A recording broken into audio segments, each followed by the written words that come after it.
ನಮಸ್ಕಾರ ರಿವ್ಯೂ ಚಾನೆಲ್ಗೆ ಸ್ವಾಗತ. ನಾನು ಸೌಖ್ಯ ಗಾಂವ್ಕರ್. ರಾಹುಲ್ ಗಾಂಧಿ ಮತ್ತು ಖರ್ಗೆಗೆ ಡಿಕೆ ಶಿವಕುಮಾರ್ ಅವರ ಈ ದಿಢೀರ್ ತೀರ್ಮಾನ ಬಹಳ ಆಘಾತಕಾರಿಯಾಗಿದೆ.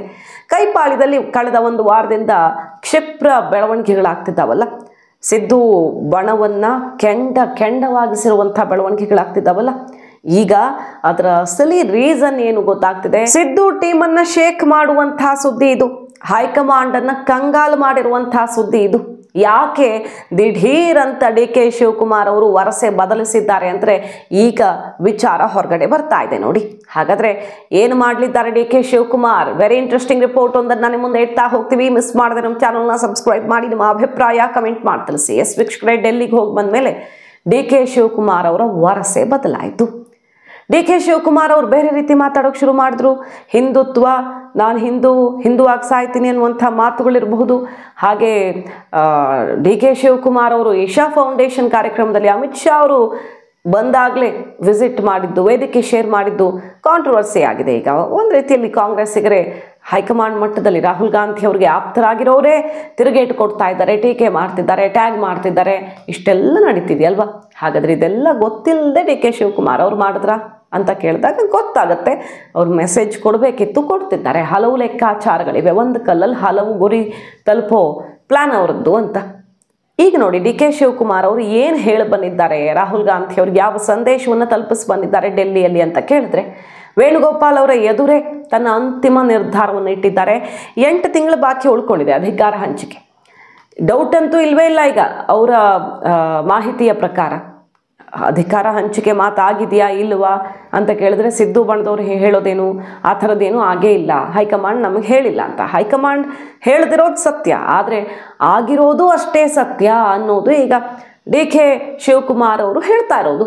ಮೂಲಗಳಿಂದ ಬರ್ತಿರೋ ಮಾಹಿತಿಯ ಪ್ರಕಾರ 2.5 ವರ್ಷಕ್ಕೆ ಇನ್ನು 8 ತಿಂಗಳು ಬಾಕಿ ಇದೆ.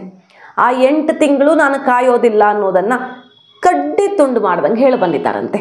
ಅಂದರೆ ಈಗಲೇ ನನ್ನನ್ನು ಮುಖ್ಯಮಂತ್ರಿಯನ್ನಾಗಿ ಮಾಡುವಂಥ ಪ್ರಕ್ರಿಯೆ ಶುರುವಾಗಬೇಕು. ಯಾಕಂದರೆ 8 ತಿಂಗಳು ವೆಯ್ಟ್ ಮಾಡಿದ್ರೆ ಏನು ಬೇಕಾದರೂ ಆಗಬಹುದು. ರಾಜಕಾರಣದಲ್ಲಿ ಏನೇನು ಆಗ್ತಾ ಇದೆ ಅನ್ನುವಂಥ ಕಂಪ್ಲೀಟ್ ರಿಪೋರ್ಟನ್ನು ಇಟ್ಟು ತನ್ನ ಅನಿವಾರ್ಯತೆ ಏನು, ತಾನು ಏನು ಮಾಡಿದ್ದೀನಿ, ಏನು ಮಾಡಬಲ್ಲೆ, ಪಕ್ಷದ ಅಧ್ಯಕ್ಷನಾಗಿ ಏನು ಮಾಡಿದ್ದೀನಿ, ನನ್ನ ನಾಯಕತ್ವದಲ್ಲಿ ಏನೇನಾಗಿದೆ ಅನ್ನೋದನ್ನು ಮತ್ತೊಮ್ಮೆ ನೆನಪಿಸೋದ್ರ ಜೊತೆಗೆ ಬೇರೆ ಬೇರೆ ರಾಜ್ಯಗಳಿಗೂ ಕೂಡ ಡಿ ಕೆ ಶಿವಕುಮಾರ್ ಅವರು ಕೈಲಾದಂತಹ ಸಹಕಾರವನ್ನು ಕೊಟ್ಟಿದ್ದಾರೆ ಅಲ್ಲಿ ಎಲೆಕ್ಷನ್ ಇದ್ದಾಗ ಕಾಂಗ್ರೆಸ್ಗೆ. ಈಗ ಕಾಂಗ್ರೆಸ್ ದೇಶವ್ಯಾಪಿ ಮತ್ತೆ ಸೋತು ಸುಣ್ಣವಾಗಿರೋ ಹೊತ್ತಲ್ಲಿ ಕಾಂಗ್ರೆಸ್ ಬಲಿಷ್ಠವಾಗಿರೋ ರಾಜ್ಯದಲ್ಲಿ ಸಮಸ್ಯೆ ಮಾಡ್ಕೊಳ್ಳೋಕೆ ರೆಡಿ ಇಲ್ಲ. ಇಂಥ ಟೈಮಲ್ಲಿ ಡಿ ಕೆ ಶಿವಕುಮಾರ್ ಅವರ ಮಾತಿಗೆ ಈಗ ಕೈ ಕಮಾಂಡ್ ಶೇಕ್ ಆಗಿದೆ. 8 ತಿಂಗಳ ಬಾಕಿ ಇದೆ. 2.5 ವರ್ಷ ಆದಮೇಲೆ CM ಈಗಿರೋರು ಕುರ್ಚಿ ಬಿಟ್ಟು ಕೊಡ್ತಾರೆ ಅಂತ ಖಂಡಿತ ನಂಬಿಕೊಂಡು ಕೂತ್ಕೊಳ್ಳೋಕ್ಕಾಗಲ್ಲ. ಕಡೆಯ ಕ್ಷಣದಲ್ಲಿ 2.5 ವರ್ಷ ಆಯಿತು ಎದ್ದೇಳಿ ಅಂದರೆ ಹೇಳ್ತಾರ? ಈಗೇನೇನು ಆಗ್ತಾ ಇದೆ ಎಲ್ಲ ಗೊತ್ತು ನಿಮಗೆ. ಇನ್ನು 1 ದಿನ ಲೇಟ್ ಮಾಡಿದ್ರೂ ಕೂಡ ಸಮಸ್ಯೆ ಅನ್ನೋ ಅಷ್ಟು ಇಕ್ಕಟ್ಟಿನ ಪರಿಸ್ಥಿತಿ ಸೃಷ್ಟಿಯಾಗಿದೆ. ಹಾಗಾಗಿ ಕಾಯೋದಕ್ಕೆ ಸಾಧ್ಯವಿಲ್ಲ. ಮುಖ್ಯಮಂತ್ರಿ ಬದಲಾವಣೆಯ ಪ್ರಕ್ರಿಯೆಯನ್ನು ಶುರು ಮಾಡೇ ಬಿಡಿ. ಈಗ ಶುರು ಮಾಡಿದ್ರೆ ಇನ್ನು 6 ತಿಂಗಳಲ್ಲೆಲ್ಲ ಕಂಪ್ಲೀಟ್ ಆಗುತ್ತೆ. ಸೊ ಎಲ್ಲಿಗೆ ಏನು ತಲುಪಿಸ್ಬೇಕು, ಯಾರಿಗೇನೇನು ಡಿಮ್ಯಾಂಡ್ ಇರುತ್ತೆ ಅದನ್ನು ಫುಲ್ಫಿಲ್ ಮಾಡೋದು, ಅಥವಾ ಬದಲಾವಣೆಗೆ ಬೇಕಾದಂಥ ಪೂರ್ವ ತಯಾರಿ ಮಾಡ್ಕೊಳ್ಳೋದು ಎಲ್ಲವೂ ಕೂಡ ಅಧಿಕೃತವಾಗಿ ಆಗಬೇಕು. ಆ ಸಂದೇಶ ರಾಜ್ಯ ಕಾಂಗ್ರೆಸ್ಗೆ ತಲುಪಬೇಕು. ಎಲ್ಲರೂ ಅದನ್ನು ಅಕ್ಸೆಪ್ಟು ಮಾಡ್ಕೊಳ್ಬೇಕು. ಆ ಮೂಲಕ ಇನ್ನು 6-7 ತಿಂಗಳು ಕಳೆದು ಹೋಗುತ್ತೆ ಇಷ್ಟೆಲ್ಲ ಆಗೋ ತನಕ. ಸೊ ಈಗ ಅಧಿಕೃತವಾದ ಪ್ರಕ್ರಿಯೆ ಶುರುವಾಗಲೇಬೇಕು. ಇದೇ ನನ್ನ ಅಂತಿಮ ತೀರ್ಮಾನ ಅಂತ ಹೈಕಮಾಂಡ್ಗೆ ತಿಳಿಸಿ ಬಂದಿದ್ದಾರಂತೆ ರಾಹುಲ್ ಗಾಂಧಿ ಅವ್ರಿಗೆ. ಈ ಸಂದೇಶವನ್ನು ಇನ್ನು ಕಾಯುವಂತಹ ಸ್ಥಿತಿಯಲ್ಲಿ ನಾನಿದ್ದೀನ.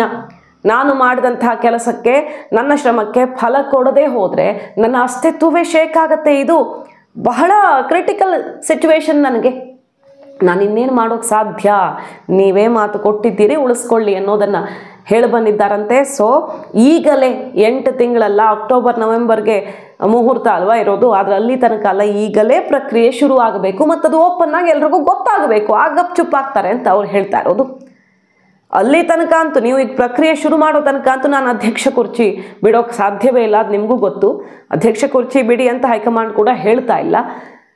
ಅಧ್ಯಕ್ಷ ಕುರ್ಚಿಯಲ್ಲಿ ನಾನು ಮುಂದುವರಿಯೋಕೆ ಬಯಸ್ತಾನೂ ಇಲ್ಲ, ಬಿಟ್ಟು ಕೊಟ್ಟು ಬಿಡ್ತೀನಿ. CM ಬದಲಾವಣೆ ಪ್ರಕ್ರಿಯೆಯನ್ನು ಶುರು ಮಾಡಿಬಿಡಿ ನಾಳೆನೇ ಅಂತ ಹೇಳಿದ್ ಬಂದಿದ್ದಾರೆ ಡಿ ಕೆ ಶಿವಕುಮಾರ್ ಅನ್ನೋದು ಈಗ ಬರ್ತಿರುವಂಥ ಬ್ರೇಕಿಂಗ್ ನ್ಯೂಸ್. ಸಿದ್ದು ಬಣ ಶೇಕ್ ಆಗುವಂಥ ಸುದ್ದಿ ಅಂತ ಅದಕ್ಕೆ ಹೇಳಿದ್ದು. ಸಿದ್ದರಾಮಯ್ಯ ಕ್ಯಾಂಪ್ ಈಗ ಬೇರೆ ಬೇರೆ ರೀತಿಯಲ್ಲಿ ಪ್ರಯತ್ನ ಮಾಡ್ತಿದೆ. ಸಿದ್ದರಾಮಯ್ಯನವರನ್ನ ಬಿಟ್ಟರೆ ಹಾಗಾದರೆ ಅವ್ರನ್ನ ಇಳಿಸೋದೇ ಹೌದಾದರೆ ಶಾಸಕರ ಅಭಿಪ್ರಾಯ ಸಂಗ್ರಹ ಆಗಬೇಕು, ಹೆಡ್ ಕೌಂಟ್ ಮೂಲಕ ಆಯ್ಕೆ ಆಗಬೇಕು ಅನ್ನೋ ದಾಳವನ್ನು ಉರುಳಿಸಿದ್ರು. ಆದರೆ ಹೈಕಮಾಂಡ್ ಆಶೀರ್ವಾದದಿಂದಲೇ ನಾನು ಪಟ್ಟಕ್ಕೇರ್ತೀನಿ ಅನ್ನೋ ಸಂದೇಶವನ್ನು DK ಕೊಟ್ಟಿದ್ರು. ಈಗ ಮತ್ತೆ ಸಿದ್ದು ಬಣ ಅಖಾಡಕ್ಕೆ ಧುಮುಕಿದೆ.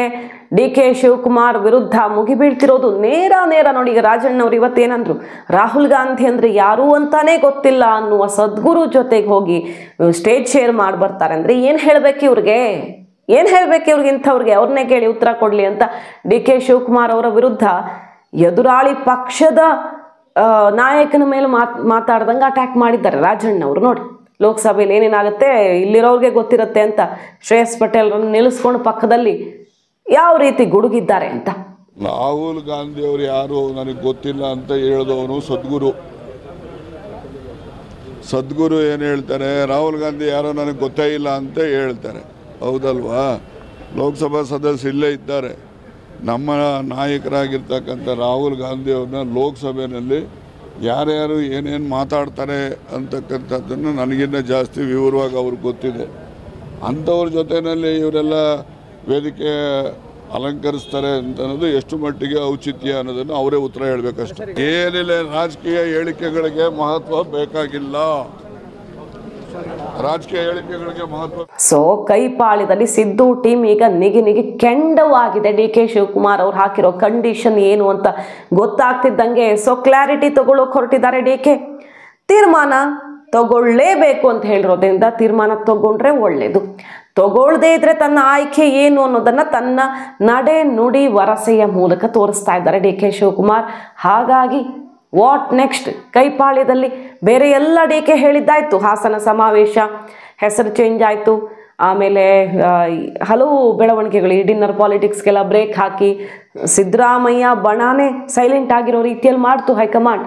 ಆದರೆ ಈಗ ಕೇಳ್ತಿರೋದು CM ಕುರ್ಚಿ ಅವಧಿ ಬಂದಿದೆ ಅಂತ ಹೇಳ್ತಿರೋದು ಅವರು. ಒಂದು ರೀತಿಯಲ್ಲಿ ಅವಧಿ ಮುನ್ನವೇ ಶುರು ಮಾಡಬೇಕು ಅನ್ನೋ ಕಂಡೀಷನ್ ಬೇರೆ ಹಾಕಿರೋದ್ರಿಂದ ಹೈಕಮಾಂಡ್ ಕರ್ನಾಟಕದಲ್ಲಿ ಏನು ಮಾಡಿದ್ರೂ ಕೂಡ ಪಕ್ಷಕ್ಕಿದು ಬಹಳ ಡೇಂಜರಸ್ ಅನ್ನುವ ಆತಂಕದಲ್ಲಿದೆ ಈಗ.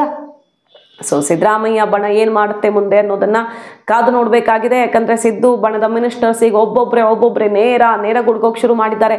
ಸತೀಶ್ ಜಾರಕಿಹೊಳಿ ಅವರು ಅದನ್ನೇ ಹೇಳ್ತಿದ್ದಾರೆ. ಹೈಕಮಾಂಡ್ ಮುಂದೆ ಕೇಳಿರಬಹುದು DK ಶಿವಕುಮಾರ್ ಅವರು ಅಂತ ನೇರವಾಗಿ ಹೇಳ್ತಿದ್ದಾರೆ ಅವರು. ರಾಜಣ್ಣ ಅವರು ಗುಡುಕ್ತಿದ್ದಾರೆ. ಹಾಗಾದರೆ ಸಿದ್ದರಾಮಯ್ಯನವರು ಕೆಳಗಿಳಿಯೋದು ಫಿಕ್ಸಾ?